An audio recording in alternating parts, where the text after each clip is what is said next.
ऐ मेरी जमी अफसोस नहीं, मैं तेरे लिए सौ दर्द सहूं।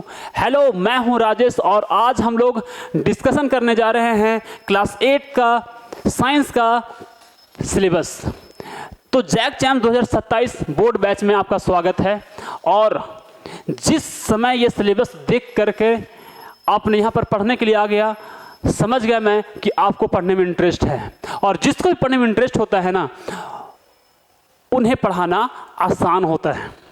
और यदि आपका इंटरेस्ट नहीं भी है तो इंटरेस्ट बनाना भी एक टीचर का काम होता है। और वो इंटरेस्ट आपको आएगा, मैथ में मस्ती मिलेगा, जो मैंने आप लोगों को प्रॉमिस किया था। चलिए आइए समझते हैं कि कौन सा टाइम में कौन सा सब्जेक्ट पढ़ लेना है, क्योंकि किसी भी काम को करने के लिए वो काम को समझना जरूरी होता है जो हम लोग को करना है। तो सबसे पहले परिमेय संख्या अप्रैल में, वर्ग और वर्गमूल मई में। मेरे भाई ये तो अप्रैल और मई में पढ़ना है, लेकिन हम लोग थोड़ा सा प्लानिंग से काम करेंगे। प्लानिंग ये है कि हम लोग को मार्च में ही इसको कंप्लीट करना है, ताकि जब हम लोग नया सेशन में जाएं, स्कूल में जाएं, और फिर जब मैम पढ़ाने के लिए, सर पढ़ाने के लिए आएँ, और यदि एक भी क्वेश्चन पूछे तो आंसर का झड़ी लगा दें। उसके बाद इंप्रेशन हो जाएगा हाई, और फिर नया सेशन में ये ऐसा होगा कि वो टीचर आप पर ज़्यादा ध्यान देगा, आपका फेवरेट बन जाएगा। चलिए आज स्टार्ट करते हैं अगला। तो मेरे भाई वर्ग और वर्गमूल समझ में आ गया। अगला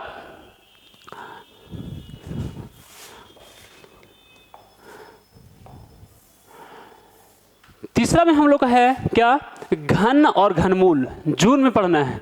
घन और घनमूल जून में पढ़ना है। घातांक और घात ये भी जून में ही है। संख्याओं के साथ खेलना, ठीक है ना, ये जुलाई में। बीजीय व्यंजक और सर्व समीकाएं, बीजीय व्यंजक और सर्व समीकाएं जुलाई में।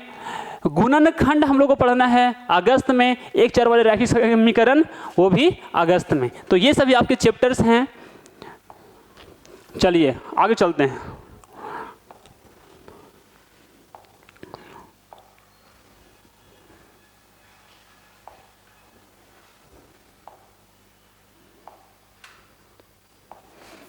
चलिए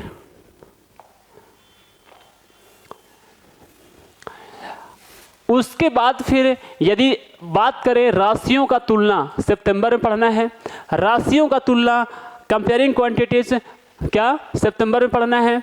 सीधा और प्रतिकूल समानुपात, सीधा और प्रतिलोम समानुपात।